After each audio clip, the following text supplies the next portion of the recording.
Nyimbo za Mungu 272.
Nyimbo za Mungu 103.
Nawasalimu katika jina la Bwana wetu Yesu Kristo.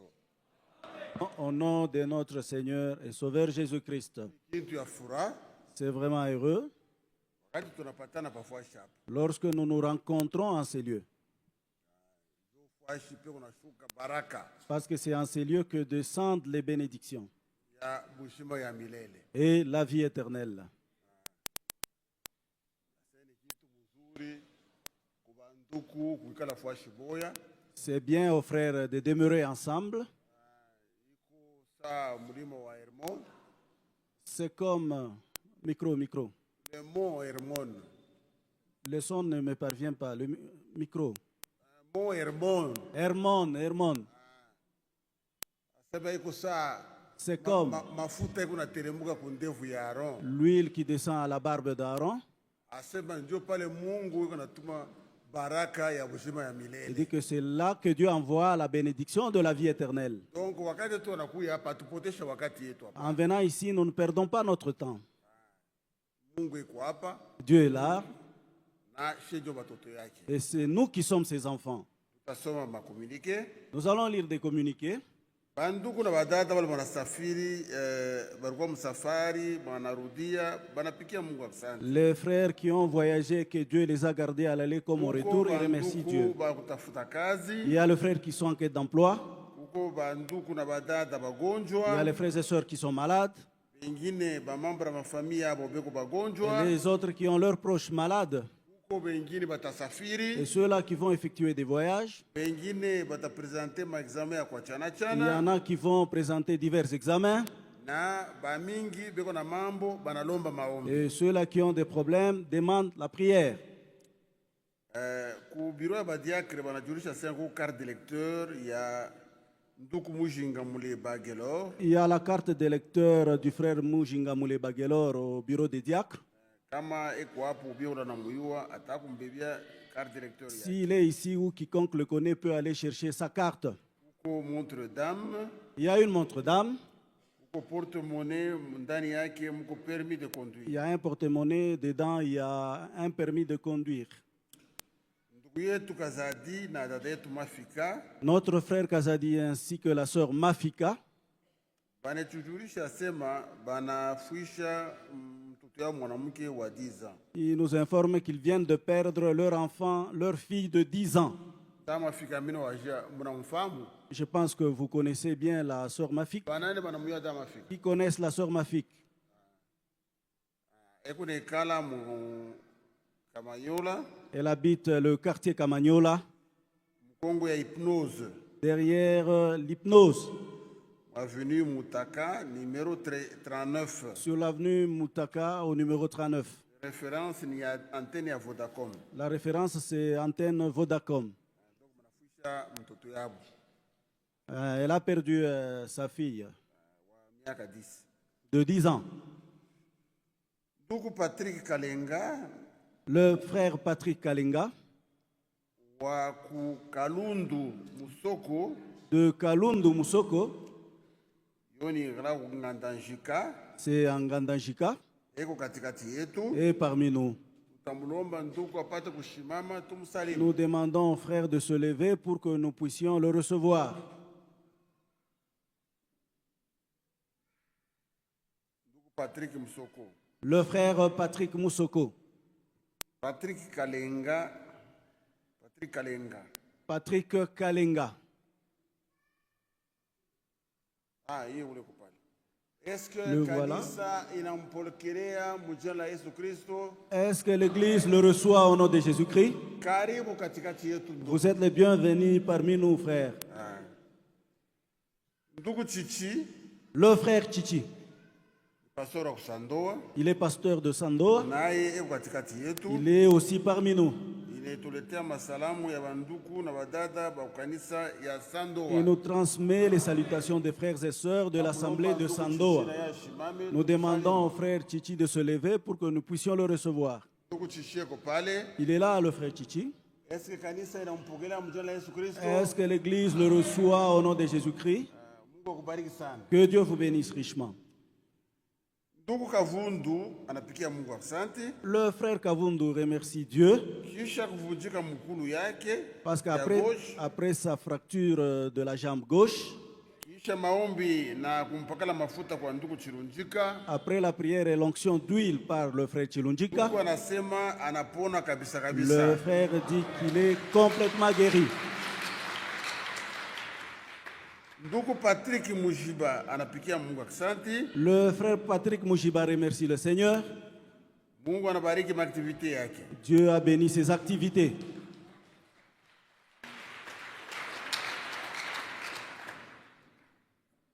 Tuko na ndugu mwenye mali Badosa Pascal wa Ukalemi, Nous avons le frère Mwenyemali Badosa de Kalemi. na yeye katikati yetu. Il est aussi parmi nous. Anatuletea masalamu ya watakatifu wa Ukalemi, Il nous transmet les salutations de frères de Kalemi, Lubumbashi, de Lubumbashi, Kipushi, les frères de Kipushi, Kanyaka, le frère de Kanyaka Kasumbalesa, et les frères de Kasumbalesa, Sodimiko, Sodimiko, na ndugu John Mwamba, pasteur Wandola. ainsi que le frère Mwamba qui est pasteur Andola. Kama ndugu yuko Si le frère est parmi nous, qu'il veuille se lever. yeye ndio atahubiri, tutamsalimu saa ingine. Ndugu Trésor Chiaz Le frère Trésor Chiaz, anatujulisha sema il nous informe anafundisha que mtoto yake mwanaume il vient de perdre son garçon. kilio kiko mu quartier Bel Air 3 Le deuil est observé au quartier Bel Air 3, kumpembeni ya barrière ya Rush Mining, au parage de la barrière de Rouachi Mining, côté ya Kilalo. et du côté du pont.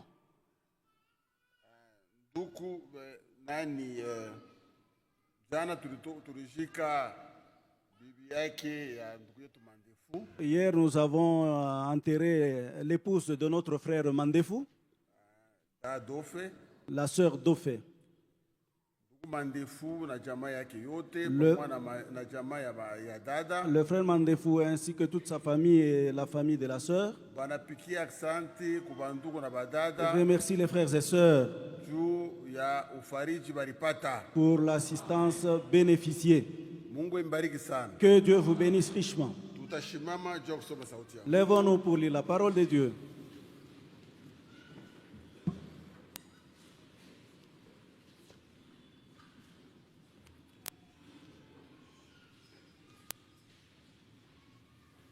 Tutasoma Matthieu chapitre 3 Mathayo sura yake ya 3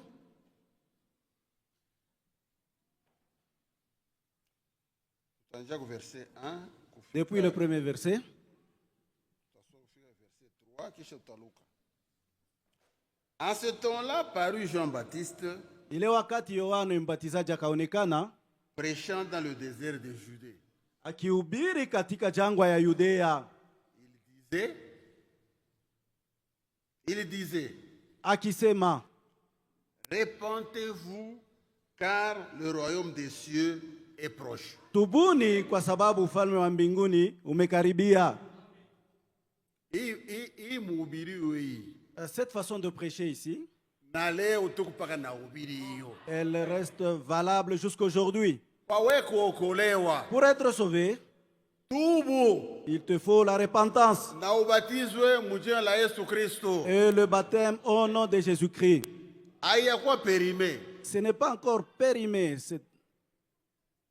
Jean est celui qui avait été annoncé par Isaïe, Yohana ndio ule alitangaziwaka kwa Isaya le prophète, lorsqu'il dit, mnabii akisema, c'est ici la voix de celui qui crie dans le désert. hapa ndipo peko sauti ya ule konalia katika jangwa, Préparez le chemin du Seigneur, aplanissez ses sentiers. tengenezeni njia ya Bwana, nyosheni mapito yake. Look au verset 7. Allons au verset 7. Mais voyant venir à son baptême beaucoup de pharisiens et de sadducéens, Lakini akiona wengi wa Wafarisayo na Wasandukayo wakikuja kwa il ubatizo leur wake, dit, akawaambia, race de vipères, uzao wa nyoka, qui vous a appris à fuir la colère à venir? ni nani aliwaonesha mupate kukimbia hasira ya mbele? Produisez donc les fruits Produisez donc du fruit digne de la repentance. Basi zaeni matunda yanofaa toba. Si hatuna na mambo ya kuyua ni nani alitubu, ni nani ya kutubu. Nous ne nous préoccupons pas de celui qui s'est repenti ou celui qui ne s'est pas Tuko repenti. besoin na kuona Mais nous voulons voir matunda ya wale bantu banakalaka bena tubu. les fruits dignes de la repentance. Huko mkanisa somme depuis des années. Tu es dans l'église ici depuis des années. Au changé. Tu es inchangé. Wewe kuna balura miaka. Toi, tu ne fais que compter les années. Hauna mwenye kuamini. Tu n'as pas encore cru. Muntu yote wa kutubu. Parce que tout celui qui s'est repenti Eko na keuka. change. Eko na keuka. Il doit changer. Kama wewe uyachangé. Si toi, tu restes toujours inchangé, Uko nasema et tu dis, change ba mutabernacle. c'est nous les membres du tabernacle. Ne prétendez pas dire en vous-même. Musiwazie kusema ndani yenu. Nous sommes Abraham, nous avons Abraham pour père. Tuna Abraham ndiye baba yetu. Car je vous déclare que de ces pierres-ci, Kwani naambia toka mawe ya Dieu peut susciter des enfants à Abraham. Mungu anawezi kumlamushia Abrahamu Déjà watoto. la cognée est mise à la racine des arbres. Shoka imeweka kumzizi ya miti. Tout arbre donc Muti yoyote qui ne produit pas de bons fruits usiozaa matunda memi sera coupé et jeté au feu. utakatwa na utatupwa katika moto. Ushijilande. Ne vous y trompez pas. C'est nous, membres de tabernacle, c'est nous qui avons commencé cette église. C'est depuis Salman. Mais en te regardant seulement, tu es, même un méthodiste te dépasse.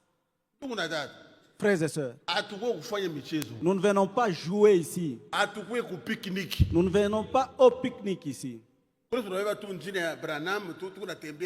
nous prenons le nom de Branham et marchons avec ça.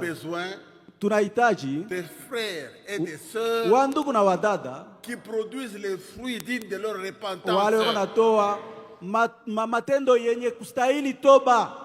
Autrement, Munamna ingine, Mungu anaweza kuokola hata ba prostituée. Dieu peut sauver même les putes, les prostituées.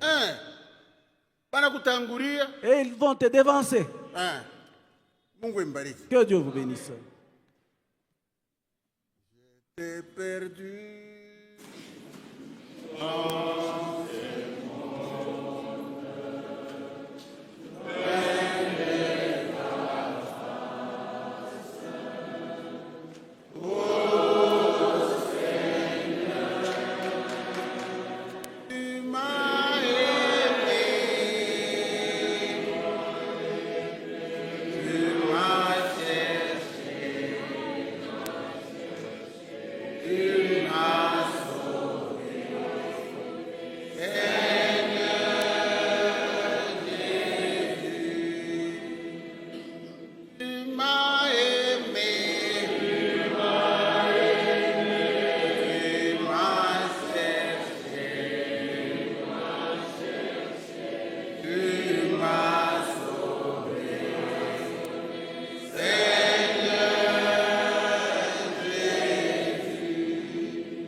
Prions brièvement.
Baba wetu uko mbingu. Oh Dieu notre Père céleste. Tunashukuru jina lako na tunakupigia asante. Nous louons et te remercions.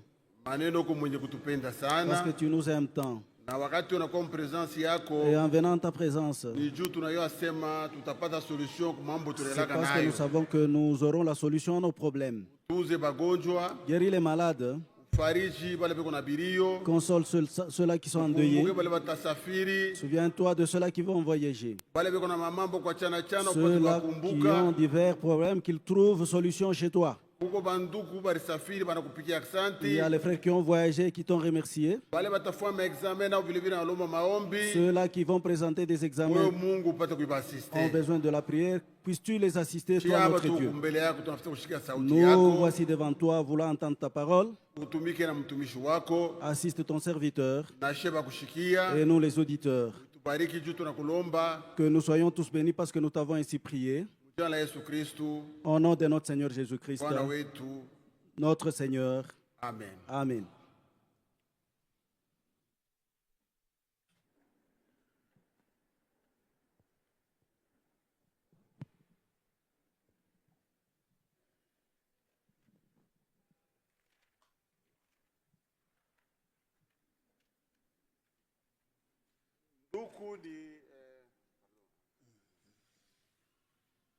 Frère Mwenyemali Madosa Pascal. Il s'agit de frère Mwenyemali Madosa Pascal. Il vient de Kalemi. C'est le frère qui nous a apporté les salutations de partout où il était. Église, le recevez-vous au nom du Seigneur Jésus-Christ? Soyons disposés pour écouter la parole de Dieu. Dieu n'envoie pas ses serviteurs en vain. Les serviteurs de Dieu qui sont dans le corps de Christ, ils ont pour mission d'édifier le corps de Christ. Et tout ce que nous allons écouter, ça sera pour notre édification. Que Dieu vous bénisse richement.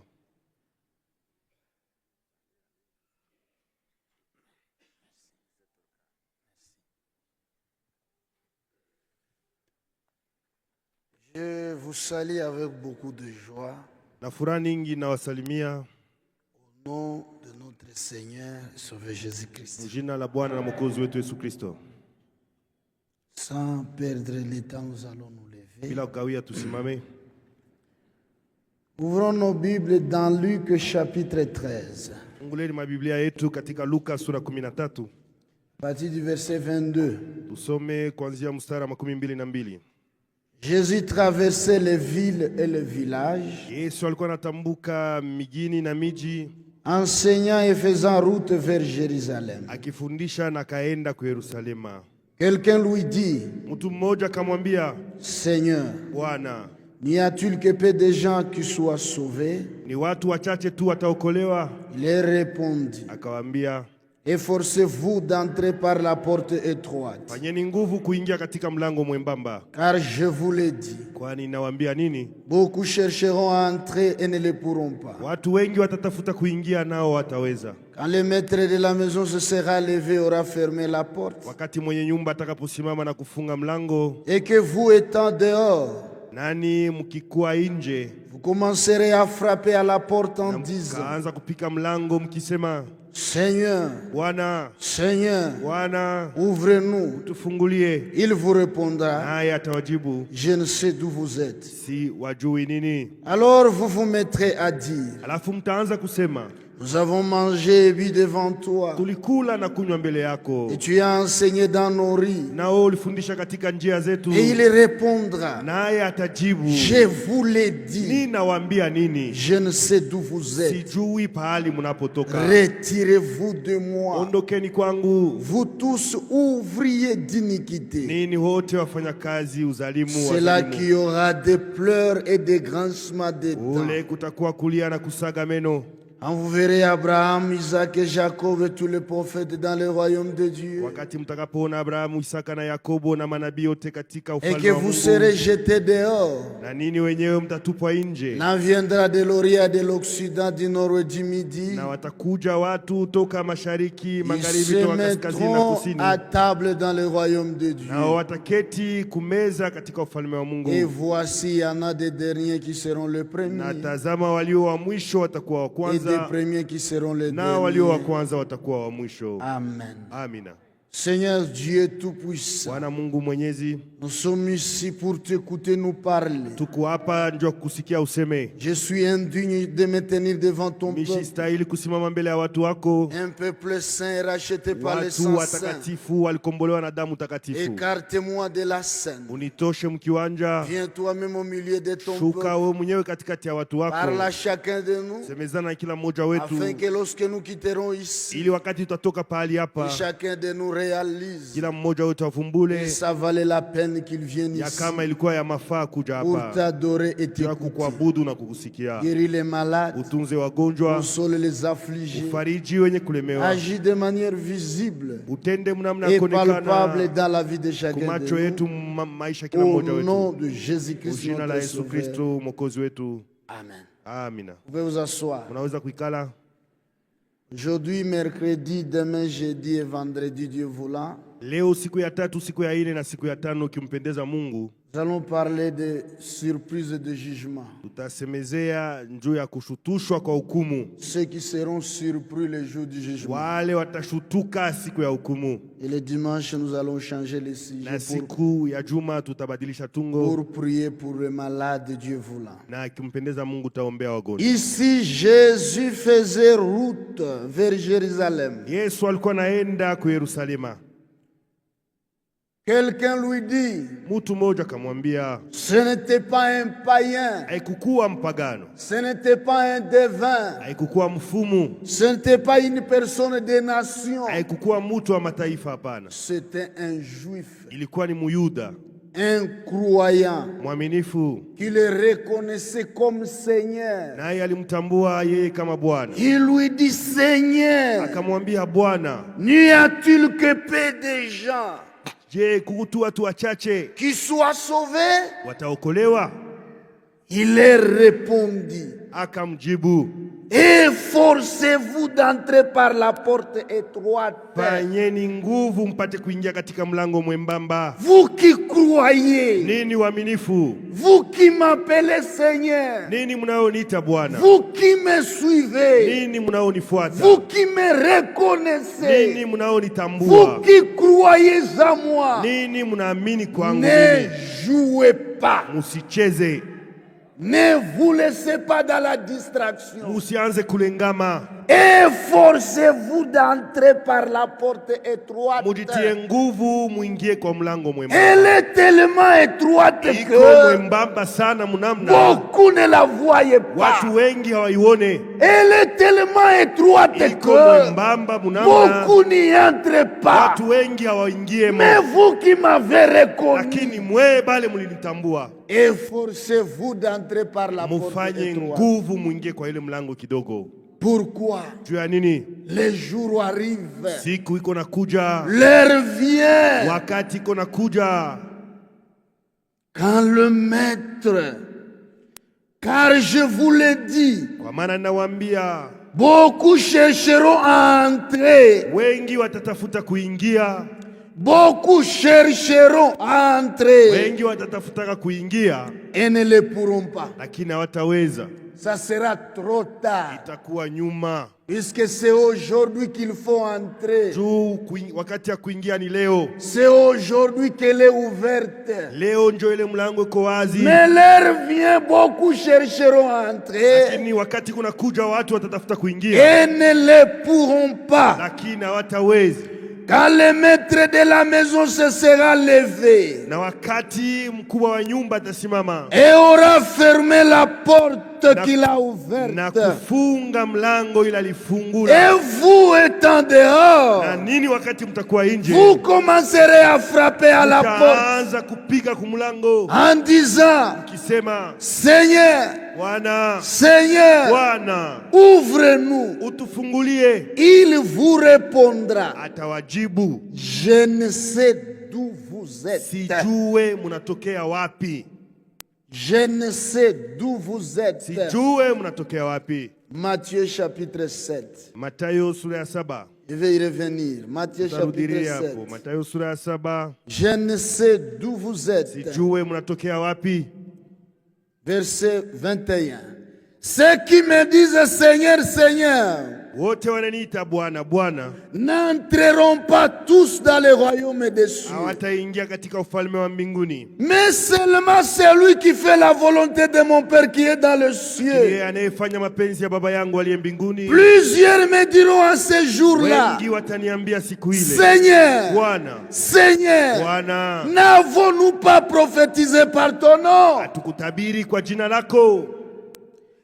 N'avons-nous pas chassé des démons par ton nom? hatukufukuza pepo katika jina lako? Et n'avons-nous pas fait beaucoup de miracles par ton nom? Na kwa jina lako tulifanya matendo mingi ya uwezo. Alors je leur dirai ouvertement, alafu nitawaambia waziwazi, je ne vous ai jamais connu. si hawajuaka nini. Retirez-vous de moi, ondokeni mbele yangu, vous qui commettez l'iniquité, nini munaotenda maovu. vous qui connaissez ma volonté et qui ne la pratiquez pas, yangu lakini hamuitumikie. vous qui péchez volontairement, nini wale mkunatenda zambi kwa makusudi. je ne vous ai jamais connu. si amijuaka hata siku moja. Pourquoi? Juu ya nini? Lorsqu'un homme trouve grâce aux yeux de Dieu, wakati mtu anapata neema mbele ya Mungu, Dieu lui révèle sa parole. Mungu anamfunulia neno lake. Et il marche dans sa parole. Na iko natembea neno lake. Un homme connu de Dieu, mtu mwenye kujulikana na Mungu, c'est un homme qui vit dans la volonté de Dieu. iko naishi mapenzi ya Mungu. Mais si un homme vit dans sa propre volonté, lakini mtu kama anaishi mapenzi yake, il est mort quoique vivant. Ni mtu mwenye kufa hata kama yuko natembea.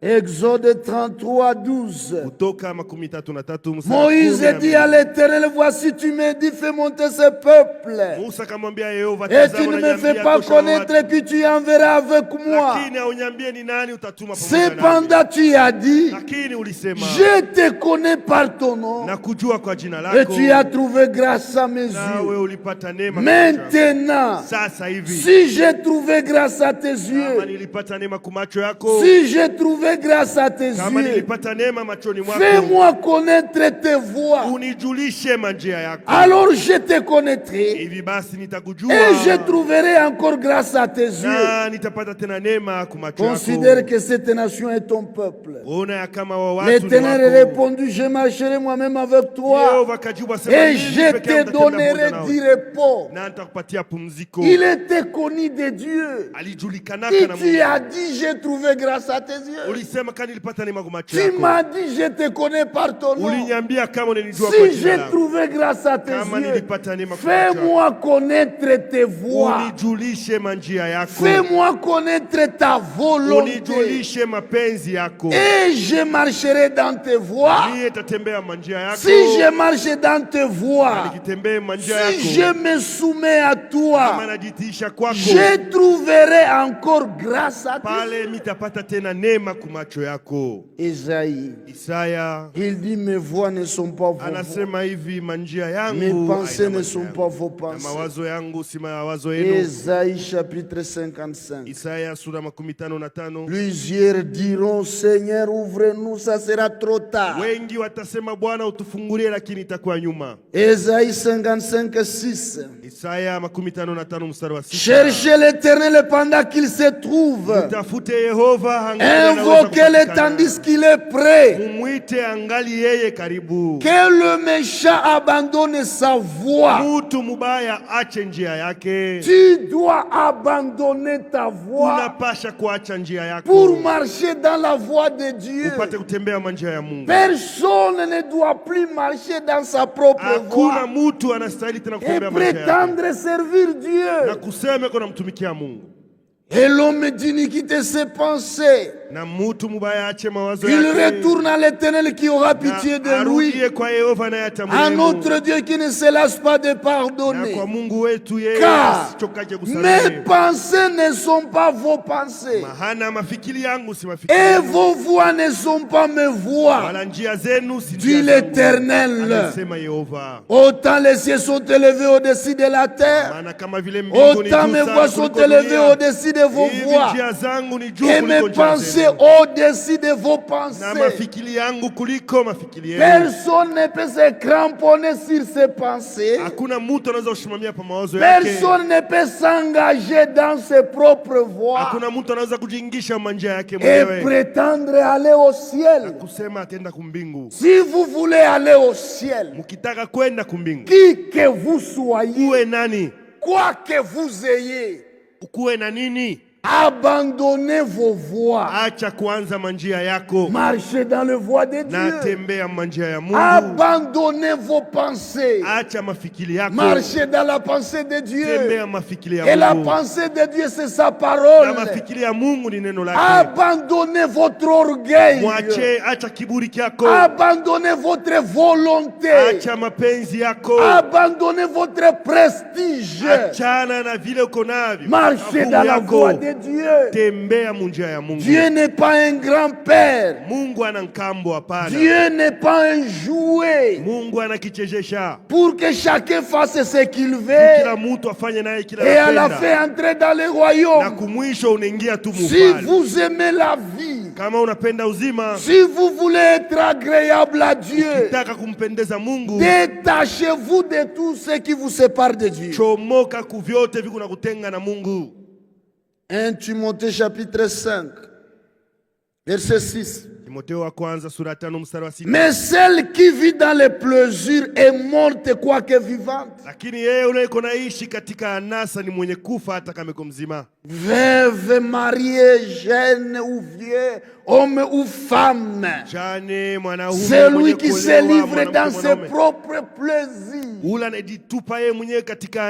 dans sa propre volonté, la parole de Dieu n'a pas d'effet sur lui. La parole de Dieu ne le change pas. Et il est mort quoique vivant.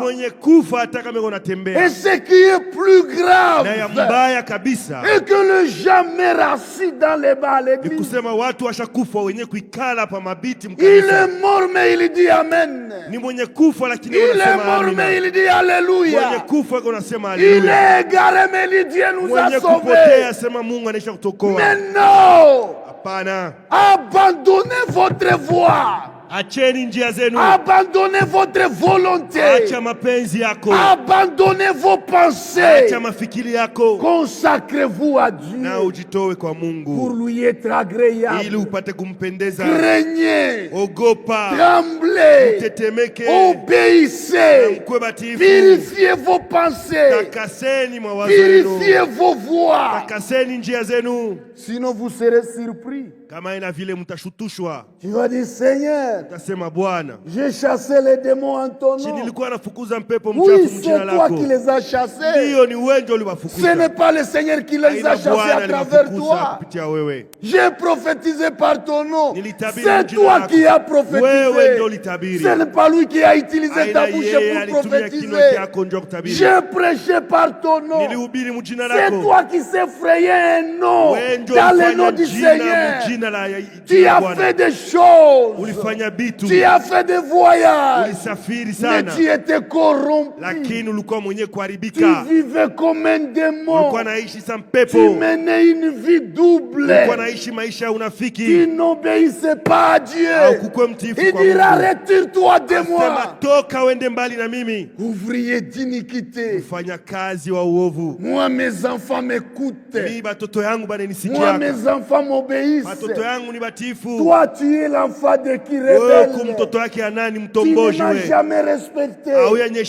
Tu ne m'as jamais obéi. Tu n'as jamais tremblé devant moi. Tu es l'enfant de qui pour entrer dans mon royaume? Retire-toi. Et ça sera que la déception. Quelle déception. Itakuwa ni kupata haya kwa namna gani? Quelle surprise. Kushutushwa kwa namna gani? Alors que vous vous appeliez enfant d'Abraham. Ile saa ulikuwa unajiita mtoto wa Abraham. Vous verrez Abraham. Utamuona Abraham. Isaac. Utamuona Isaac. Jacob. Yakobo. Et tous les prophètes dans les royaumes. Manabii wote utawaona mfalme. Mais vous serez jetés lakini dehors. wewe utatupwa nje. Vous avez longuement chanté le nom de Branham. Uliimba sana jina la Branham. Vous avez longuement chanté le nom de Walde Frank. Uliimba sana jina la Walde Frank. Tu as longtemps parlé de la dernière action. Ulisemea sana juu ya tendo ya mwisho. Mais toi-même tu seras retrouvé dehors. Wewe mwenyewe utapatikana nje. Mwenye kutupwa.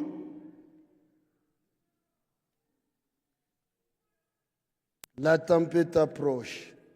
Zoruba inakaribia. La tempête approche. Zoruba imekaribia. Prêché lundi 29 février 1960. Ilihubiriwa siku ya lundi 29 février 1960. Page 15 paragraphe 96. Ukarasa wa 15 fungo ya maandiko 90. Aujourd'hui, leo les gens semblent être très à l'aise dans le péché. Watu weko naonekana sawa weko mfuraha muzambi. Ils sont à l'aise. Weko tu wenye kustarehe muzambi. Ils pêchent sans se repentir. Weko nafanya zambi bila kutubu. Les péchés ne les dérangent plus. Zambi haibazuru tena. Ils sont à l'aise dans le péché. Weko kimya sana muzambi. Ils vivent avec le péché. Weko naishi na zambi. Ils dorment avec le péché. Banalala na zambi. Ils se réveillent avec le péché. Na zambi. À l'aise dans le péché. Kimya tu muzambi. Puisqu'ils possèdent une nouvelle voiture. Njueko na gari mupya. Parce qu'ils peuvent prendre 3 repas par jour. Juu anaweza kula mara 3 kushiku. Et dormir dans un lit propre. Na kulala mkitanda safi. Est-ce que c'est ça la vie seulement? Ile njo maisha. Avoir la voiture. Kuwa na gari. Et perdre le royaume. Na kupoteza ufalme. Avoir la possibilité de manger 3 fois par jour. Unakuwa na namna ya kula mara 3 rater l'enlèvement. Lakini unapusa kunyakuliwa. Dormir dans un lit propre. Unalala mkitanda kizuri. Et rater l'enlèvement. Lakini unapusa kunyanyuliwa. Est-ce que c'est ça seulement la vie? Je, ile njo maisha.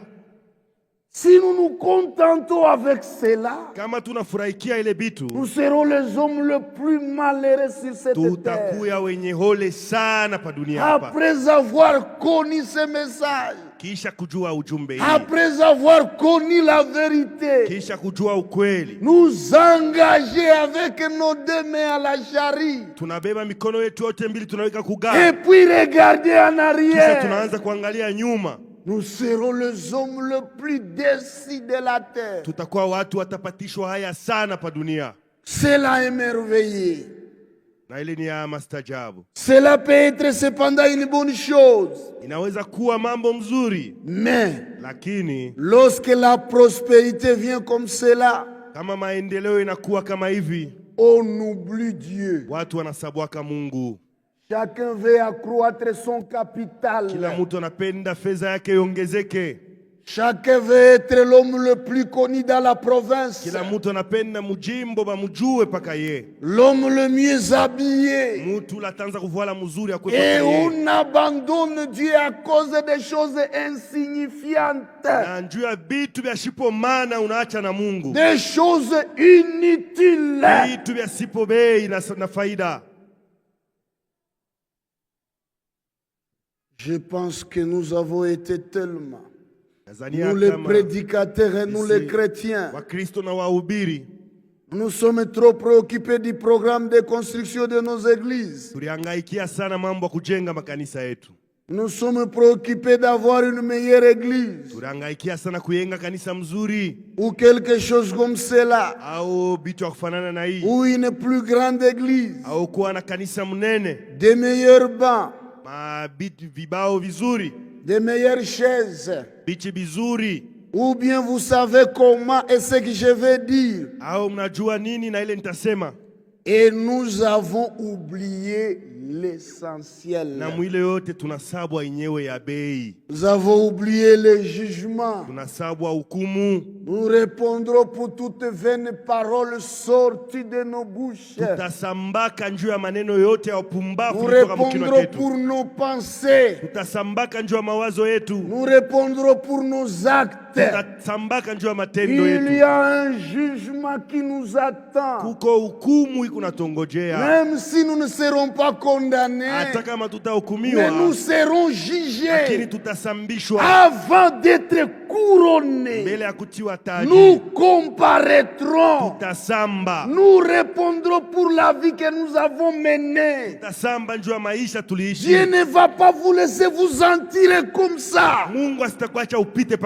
Non, non, non, non, non. Nous avons oublié qu'il y a un jugement qui nous attend. Nous avons oublié la justice de Dieu. Nous avons oublié la puissance du Saint-Esprit. Nous avons oublié la résurrection. Nous avons oublié le jugement éternel. Matthieu chapitre 5. Verset 8.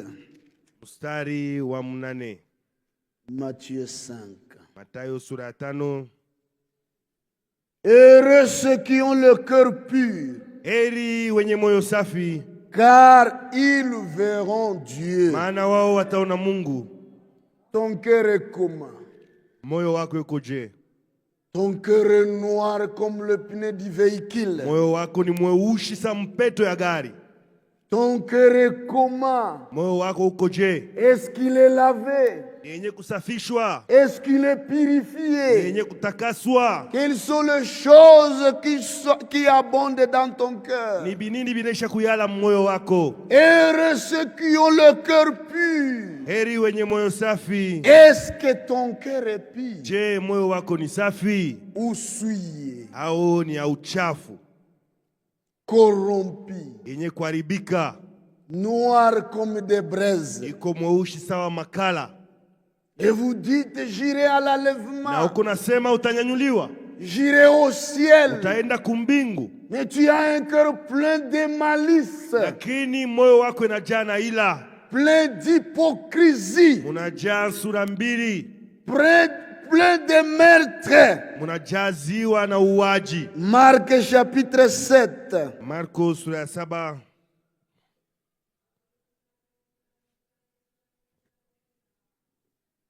Verset 8. Vous abandonnez les commandements de Dieu et vous observez la tradition des hommes. Est-ce que ton cœur est le dépôt de la parole de Dieu ou de tes propres traditions, des coutumes, des traditions des hommes?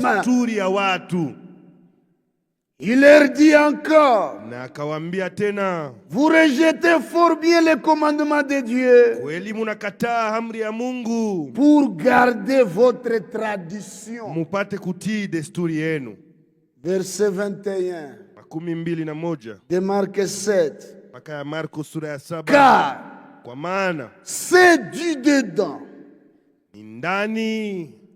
c'est du cœur des hommes que sortent les mauvaises pensées, que sortent les adultères,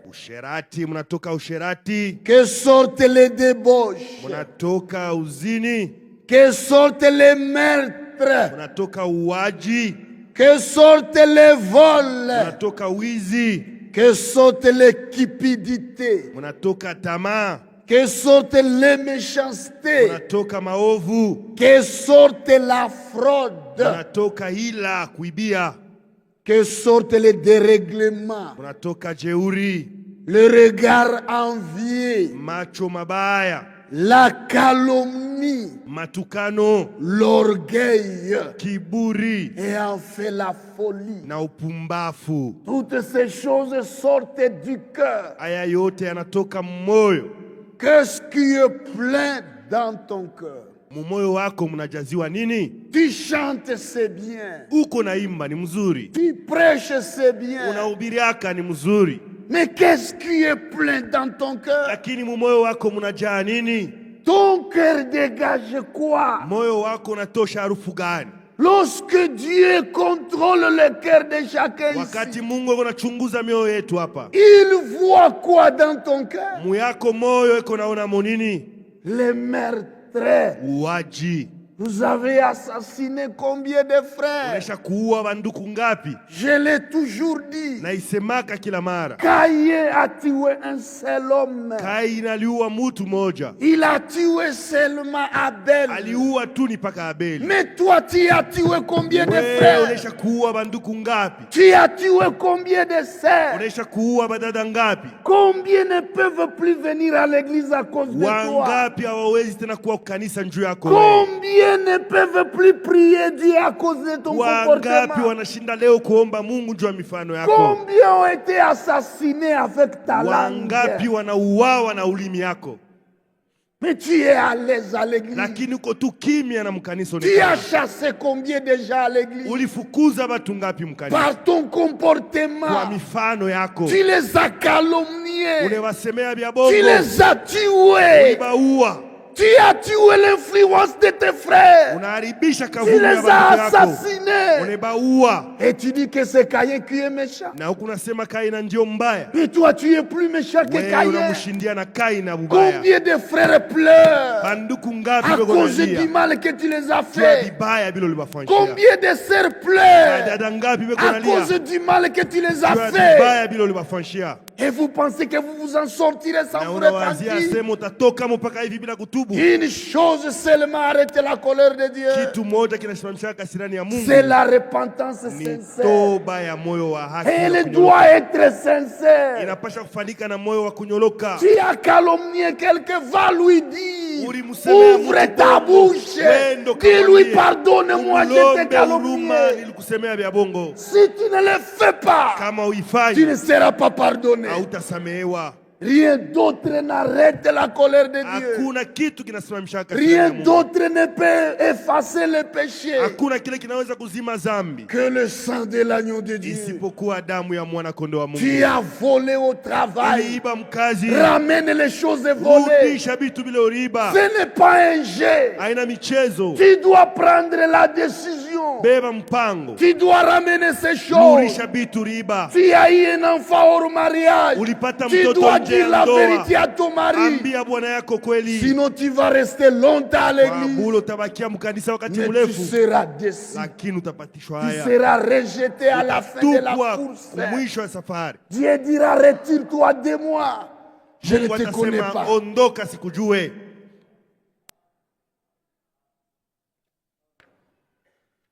Jérémie. Ils ont tué Jérémie avec la Yeremia langue. walimuua Des Yeremia na ulimi. complots. Walikuwa wanafanya shauri. Des complots contre vos frères. Mungu unafanya shauri njoo ya banduku yenu. Les complots contre ton chef au travail. Fanya shauri ya kombanisha shefu yako Et mkazi. tu es dans ça. Na wewe kumwile mankunji. Jérémie 18, 18. Yeremia 18 mstari 18. Et ils ont dit, venez, complotons contre Jérémie. Nao walisema kujeni twendeni tufanye mashauri juu ya Yeremia. Complotons contre Jérémie. Tufanye shauri juu ya Yeremia.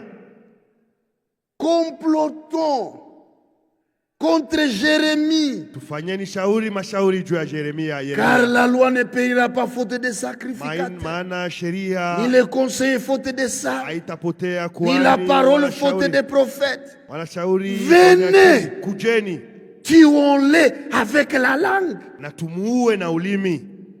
Tu as tué combien déjà avec la langue? Wewe na ile ulimi yako unesha kuwa bangapi? Tuons-les avec la langue. Tumuue na ulimi. Ta langue a tué combien déjà? Ulimi wako unesha kuwa watu ngapi? Toi, tu ne vois que les fautes dans les autres. C'est toi qui es saint, les autres sont des démons. Mais non, je te montrerai qui est un démon. Les démons, ce ne sont pas les autres. Les démons, c'est toi. Tu mets tout le monde mal à l'aise.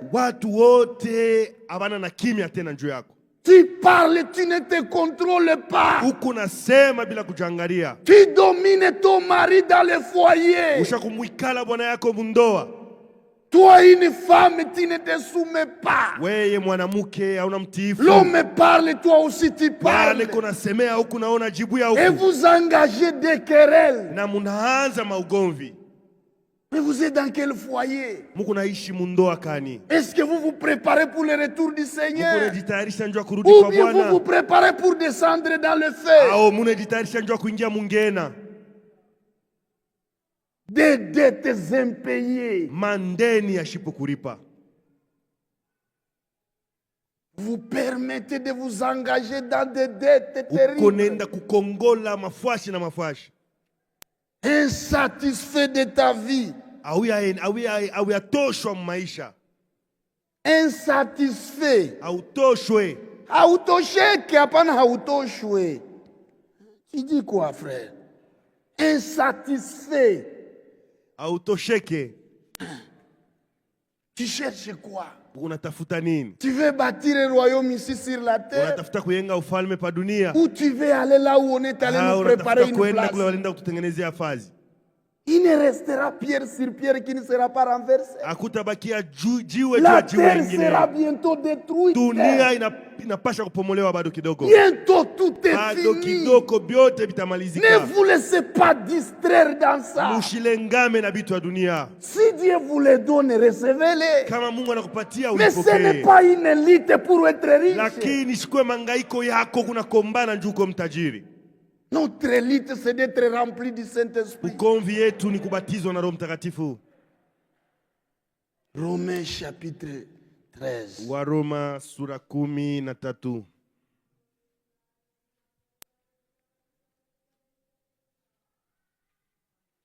Verset 8. Ne devez rien à personne. Si ce n'est de vous aimer les uns les autres. Car celui qui aime les autres a accompli la loi. Et devez rien à personne.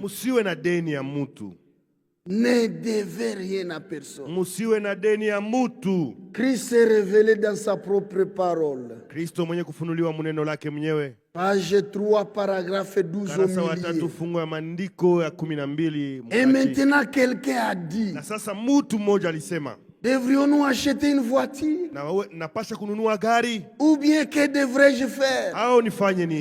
Or, ce n'est pas cela que Jésus a fait allusion. Où la Bible, quand il dit, ne devez rien à personne. Il s'agit de dettes qui traînent. Et que vous pourriez payer. Payez-les. Vous commencez même à fuir les frères. Tu avais dit, frère, je vais te rembourser dans un mois. Et aujourd'hui, ça fait combien d'années? Tu as remboursé. Tu t'es repenti. Et tu dors à l'aise. Et tu pries à l'aise dans ta maison. Tu as chopé un frère. Et tu viens à l'église et tu dis Amen, Alléluia. Mais tu es qui ici? Tu veux aller où?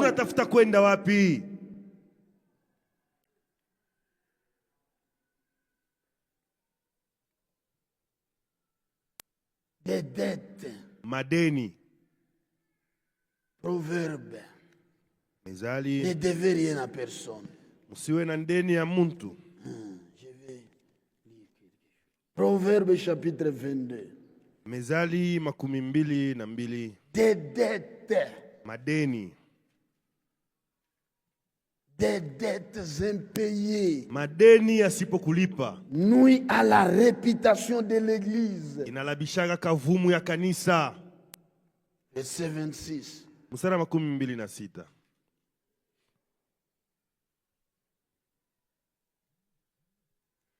Ne sois pas parmi ceux qui prennent des engagements. Usiwe mmoja wao ya wale wanajiingisha katika viapo. Parmi ceux qui cautionnent pour des dettes. Wale uko naitikia madeni. Si tu n'as pas de quoi payer. Kama una kitu cha kulipa. Pourquoi voudrais-tu qu'on enlève ton lit de dessous toi? Kwa nini unatafuta waondoe kitanda chako chini yako? Ne cautionnez pas de dettes. Msianze kuitikia madeni. Des engagements. Viapo. Même des promesses, ce sont des dettes. Hata malako ni paka viapo. Tu promets. Unalaka mutu. Tu ne réalises pas. pas. Hautimizi. Et tu ne t'inquiètes même pas. Na aushutuki. Tu ne te répands même pas. Hautubu hata kutubu. Pour toi, tu n'as rien fait de mal. Wewe unaona saa ufanya hata kibaya. Somme. Zaburi 37:21. Zaburi 37 mstari 12. Le méchant emprunte. Muovu anakopa. Et il ne rend pas. Wala asilipi. Le méchant. Muovu. C'est celui qui emprunte. Eko nenda kukongola. Et il ne rend pas. Lakini asilipe. Un méchant emprunte. Muovu anakongolaka. Et il ne rend pas. Lakini asilipake shurudishake. Pose-toi la question. Asa ujiulize. Est-ce que les méchants hériteront le royaume? Waovu watariti ufalme wa mbingu? La réponse est non. Jibu ni hapana. Tu empruntes, tu ne rends pas. Uko na kongola lakini haulipe. Tu as combien de dettes? Una mandeni ngapi? Tu as ruiné combien de familles? Unaisha kulabisha majamaa ngapi? Tu as ruiné combien de personnes? Unaisha kuharibisha watu ngapi? Habakkuk chapitre 2. Habakuki sura ya 2. Verset 6. Ne sera-t-il pas pour tous un sujet de sarcasme, de raillerie et d'énigmes?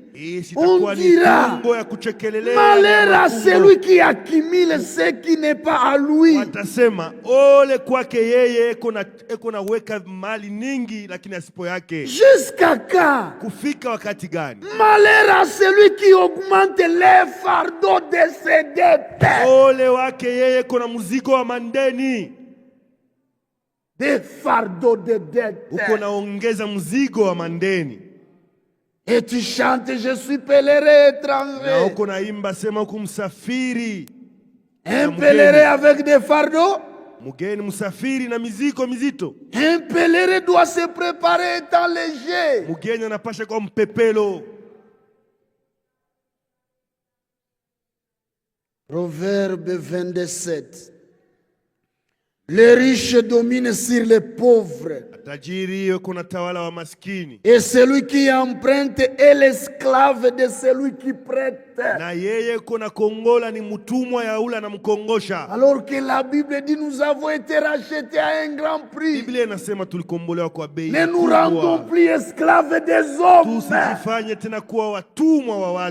Lorsque vous vous engagez dans les dettes, vous vous vendez comme esclave.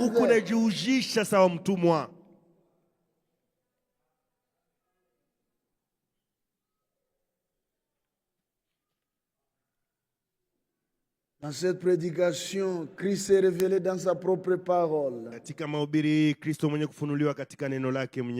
Paragraphe 14. À un moment donné, certains chrétiens de cette église avaient fait faire du travail sur une voiture. Et cet homme est venu. Il avait dit à cet homme, je vais vous payer. J'ai touché ma paye samedi. Ou quelque chose comme cela. Et il ne l'a jamais payé. Les semaines, une après l'autre, se sont écoulées. Il ne l'a jamais payé. Et n'est jamais allé lui en parler. Et cet homme est venu me demander.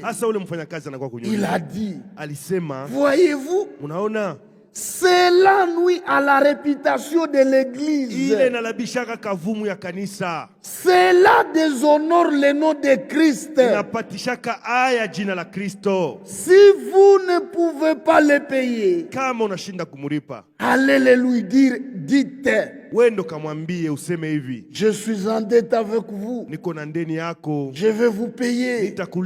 Je suis chrétien. Et je ne suis pas en mesure de le faire tout de suite. Parce que je dois ceci. Et souvenez-vous, elle est aussi inscrite sur les livres de Dieu. Ces dettes sont inscrites sur les livres de Dieu. Vous savez, cette dette. Donc, je tâche moi-même. Et tous ensemble, tâchons donc d'être prêts. Car nous savons que nous approchons de quelque chose. Nous sommes très près de quelque chose qui va bientôt arriver. Aussi voulons-nous être prêts, puisque la venue du Seigneur est si proche maintenant. Nous voulons être prêts pour cette grande ère. Vous engagez dans les dettes pour construire une maison. On vous a dit que si vous ne construisez pas, vous n'irez pas au ciel. Ne soyons pas distraits. Le diable veut vous rendre esclave. Le christianisme s'exerce avec le contentement. Tu as $10 par mois. Mène ta vie à hauteur de $10 par mois. Tu as $100, mène ta vie sur base de ce que tu gagnes. N'imitez personne si ce n'est Christ.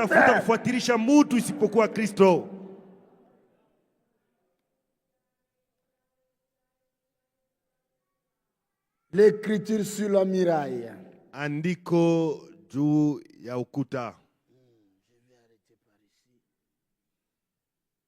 Page 4, paragraphe 20. Karasa wa 4 fungu ya maandiko 12. À la maison, commencez mon paragraphe 17. Kunyumba mnaweza kuanzia pa fungu ya maandiko 17. C'est un très bel exemple. Ni mfano mzuri sana. Et Dieu ne change jamais. Na Mungu abadilikake kamwe. Son attitude envers le péché est la même aujourd'hui qu'elle l'était alors. Kuangalia dhambi iko paka vile vile tangia zamani kufika na sasa. Il n'y a pas de place où se cacher ici-bas. Hapa chini hapana fwashi unaweza kufuchamia. Vous êtes seulement en sécurité en Christ.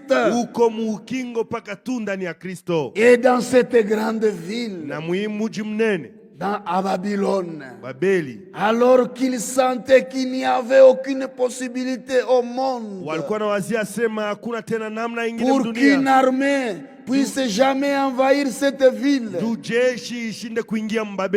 Les grandes hautes murailles et les équipements modernes, ils étaient retranchés du monde extérieur.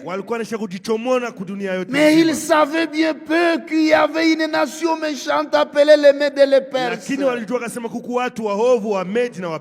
qui sont maintenant les hindous indiens. Combien peu savent qu'à plusieurs miles de là, on creusait les lits d'une rivière pour détourner l'Euphrate, afin qu'ils puissent marcher en dessous des murs. Alors qu'ils se sentaient en sécurité, ils se sentaient tout le temps ainsi, comme ils se sentent ainsi. Alors ils commencèrent à patauger dans les péchés. Il semble que inaonekana kuwa lorsque l'homme arrive au point où il se sent autosuffisant, le péché commence à se saisir de lui. L'église, la nation, l'individu qui ne ressent pas les besoins d'aide extérieure, les péchés commencent à régner en lui. C'est vrai. Et nous pourrions remarquer également que lorsque les gens commencent à sentir ce sentiment de supériorité, habituellement les péchés s'installent et les corrompent. Quand vous vous sentez, vous n'avez plus besoin d'aide. Tu penses que tu es arrivé. Tu es au top, autosuffisant. Personne ne peut plus t'exhorter. Tu ne veux plus même prier. Tu n'as plus le temps de prier. Là, les péchés s'installent et te corrompent. Que chacun s'examine. Les surprises de jugement. Ce ne sont pas les féticheurs qui seront surpris. Ce ne sont pas les païens qui seront surpris. Mais les gens qui s'appellent chrétiens. Les gens qui se sont élevés haut et fort. Quand Dieu dira retirez-vous de moi, ouvriers d'iniquité, ils seront surpris. Et moi je suis rejeté. C'est lui qui rejette la parole de Dieu. Dieu le rejette.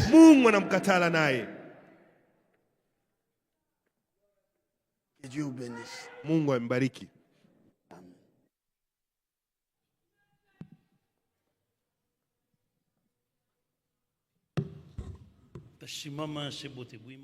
Levons-nous tous ensemble.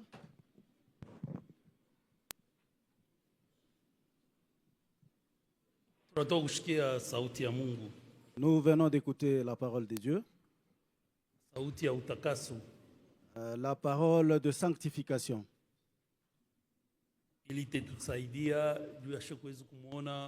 Ce qui va nous aider à voir notre Dieu.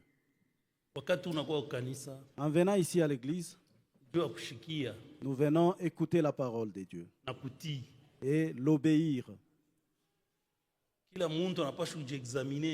Chacun de nous doit s'examiner. Ne soyez pas dans la distraction. Tu peux bien demeurer dans la distraction, mais quant à la parole de Dieu, s'il s'agit de la parole de Dieu, ne sois pas distrait. Il faut être attentif à la parole de Dieu. Lorsqu'on prêche, tu fais comme quelqu'un qui se place devant un miroir se mirant. Tu regardes ta vie. Tu observes ton langage. Tu regardes à ta conduite. Tu regardes comment tu te comportes dans ton entourage. Parce qu'avant de quitter cette terre, nous devons avoir un bon témoignage tant à l'intérieur qu'à l'extérieur. Le bon témoignage dans l'église et le bon témoignage parmi les païens. C'est ça, être chrétien. J'ai l'habitude de dire aux sœurs, ne soyez pas dans un mouvement pentecôtiste. Nous ne sommes pas des pentecôtistes, ou encore moins les dénominationnels. Nous sommes les pentecôtistes authentiques. Les pentecôtistes que vous voyez ici, c'est eux qui font du bruit seulement. Mais les pentecôtistes de Jérusalem, le bruit venait d'en haut.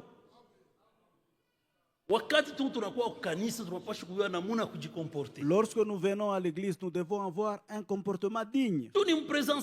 Parce qu'il est question d'être en présence de Dieu. Dieu est le roi. C'est quelqu'un qui mérite l'honneur. Nous ne devons pas faire comme bon nous semble. Non. Comme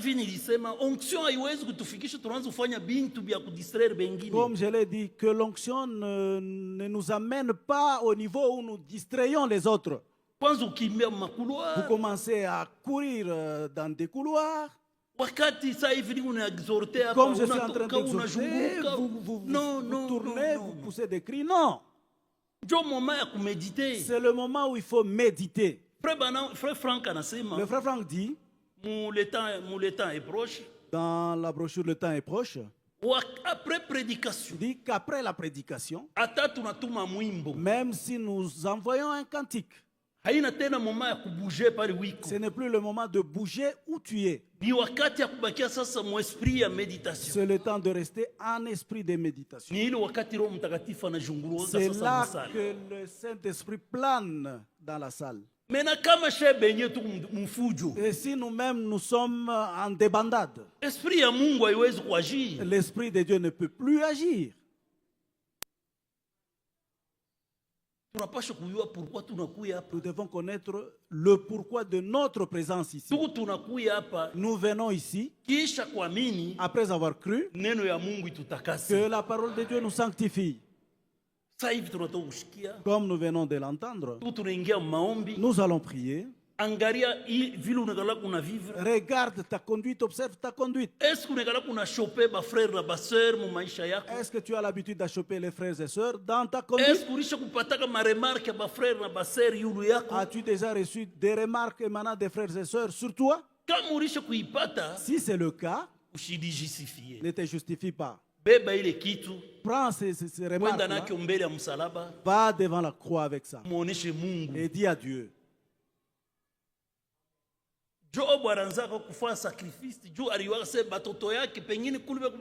Job faisait sacrifice pensant que ses enfants, où ils vont, ils peuvent pécher, ils peuvent commettre le mal. Il faisait les sacrifices même pour les enfants. Pour ses enfants.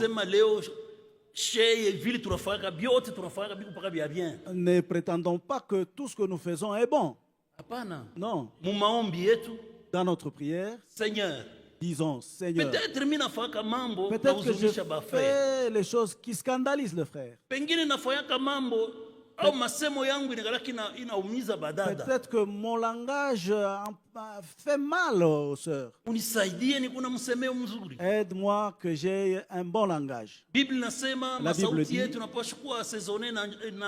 que nos paroles soient assaisonnées de sel. N'ayons pas des paroles qui blessent les autres. Non. Nous sommes les enfants de Dieu. Surprise et jugement. La surprise de jugement. Ça concerne les gens qui savaient que Jésus viendrait. Mais quand Jésus est venu, ils ne sont pas allés à cause de leur vie. Je pense que dans la circulaire 18, 19 ou 17, le frère Franck dit, nous ne posons plus de grands actes qui bloquent les actions de Dieu. C'est des petites choses que nous semblons négliger. C'est ça qui est important maintenant. Abandonner la boisson, l'adultère, le vol, c'est une bonne chose. Mais l'attitude, notre comportement, notre langage. Prions.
Mutakatifu Mungu Baba aliye juu mbinguni. Saint, Saint et Dieu notre Père céleste.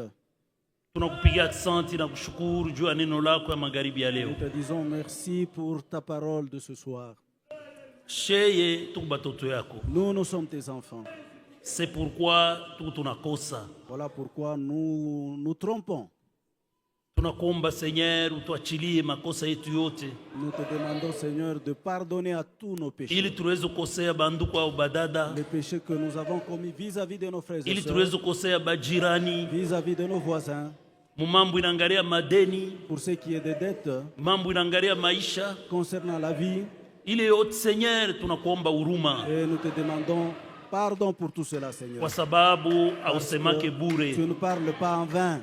Wewe uko Mungu unatufanyia mzuri sana. Tu es Dieu qui nous connaît mieux que quiconque. Hakuna mtu capable kuweza kupika mwingine liibwe. Personne n'est capable de jeter une pierre sur l'autre. Kwa sababu shebotu coupable mbele ya neno lako. Tous sommes coupables devant ta parole. Asante Mungu wetu. Merci notre Dieu. Tunaanza kutoka na kwenda. Nous venons maintenant rentrer. Bariki mtumishi wako ndugu Pascal. Bénis ton serviteur le frère Pascal. Pala anapungukiwa umuongezee tena. Il a été retiré, ramène. Kumbuke ndugu Chilunjika. Pense au frère Chilunjika. Murétablir nguvu mwili. Rétablir la force dans son corps. Consoler jamaa ndugu Mandefu. Console la famille du frère Mandevu. Consoler ndugu yetu Mandefu. Console notre frère Mandefu. Kumbuke ndugu Mukaku. Pense à notre frère Mukaku. Na da Rose kuliban beko jua matunzo ya ndugu. Ils sont pour les soins du frère. Nous avons ainsi demandé pour cet instant. Au nom de notre Seigneur et Sauveur Jésus-Christ. Amen. Amen. Allons avec la paix du Seigneur. On se retrouve demain.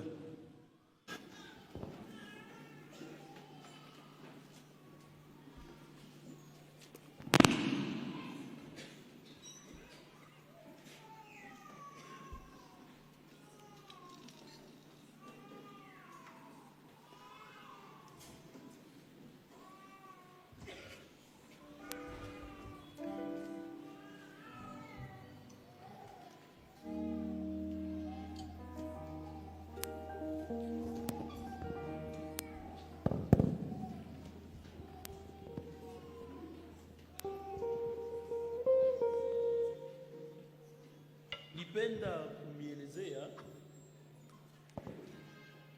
frère anakuya kuomba huku kumbele.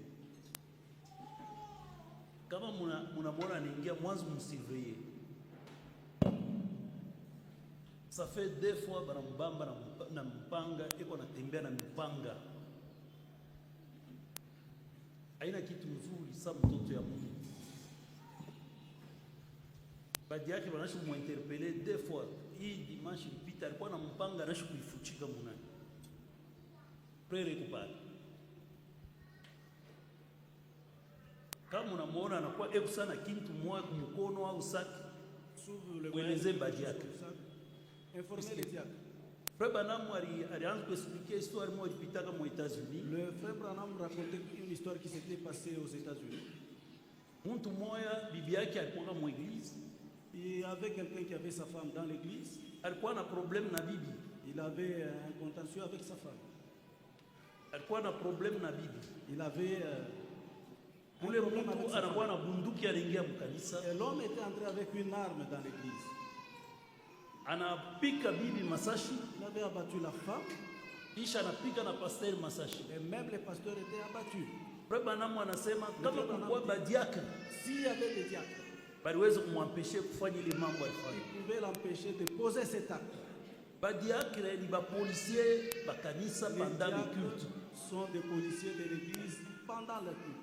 Bonjo banapaswa maintenir ordre. C'est eux qui maintiennent l'ordre dans le culte. Kama mtu anaanza désordre mkanisa, quelqu'un commence un quelconque désordre dans l'église, badiaka banakuwa banakukataza upende kushikia. Les diacres t'interdisent que tu t'entêtes. Mimi nasho kumshonta ba frère bana mfamili. Je pense que les frères connaissent. Yuwase mwile mama una mambo tena na pasteur, unakuwa mambo na Mungu directement. À ce moment que tu n'as pas affaire au pasteur, tu as affaire à Dieu lui-même. Parfois ba frère bashika badada bakala na comprendre. Parfois les frères et sœurs ne comprennent pas la chose. Unaweza unafanya mambo mkanisa, badiakre wanakuita ku bureau yao. Tu peux poser un acte dans l'église que les diacres t'interpellent à leur bana kufaire voir kile kitu nifanya kina kizuri. Ils te font des remarques.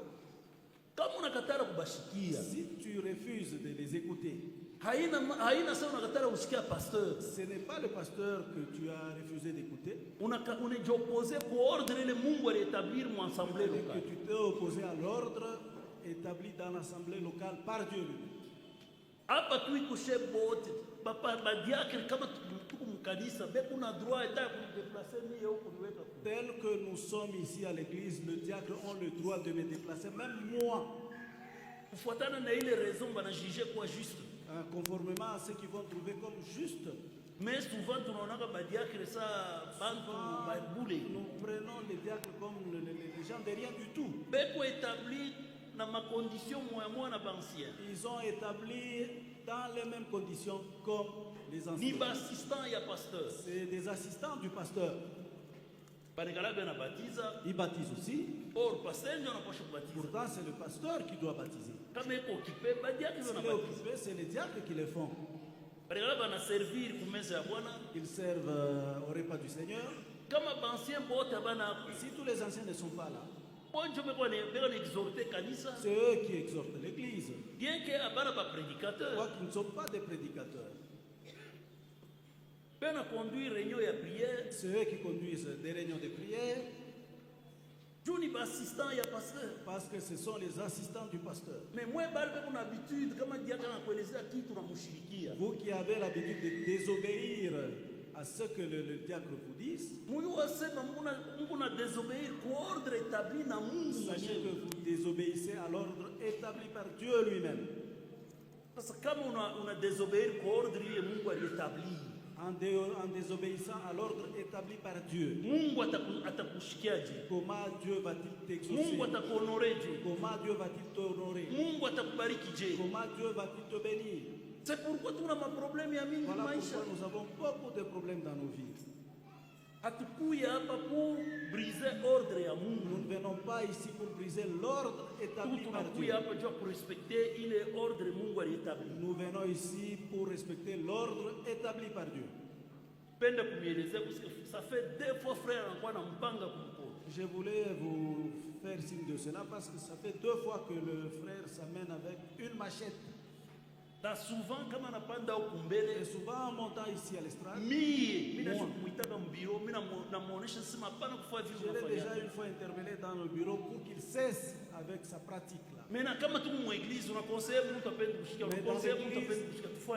prodiguez de conseils maintes fois à quelqu'un qui n'écoute pas. Que voulez-vous que nous fassions?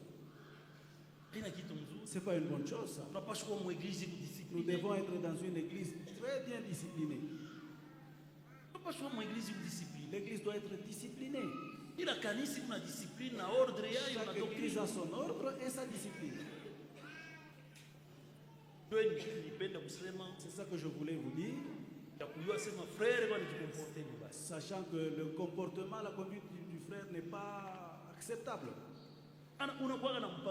Pourquoi vous vous amenez avec une machette à l'église? Toi, un chrétien, tu marches avec une arme blanche, une machette. Un